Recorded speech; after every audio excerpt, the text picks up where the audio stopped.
আসসালামু আলাইকুম রহমতুল্লাহি ওবারাকাতুহু। শোনো হে নবীজির উম্মত রোজা রাখো রমজানে। শোনো নবীজির উম্মত রোজা রাখো রমজানে।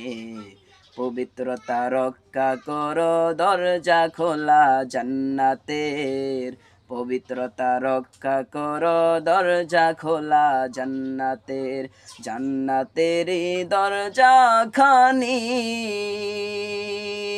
রমজানেতে খোলে শুনি। জান্নাতের দরজা খানি রমজানেতে খোলে শুনি। দুজখের দরজা খানি বন্ধ থাকে সেই দিনে। দুজখের দরজা খানি বন্ধ থাকে সেই দিনে। পবিত্রতা রক্ষা কর দরজা খোলা জান্নাতের। পবিত্রতা রক্ষা কর দরজা খোলা জান্নাত।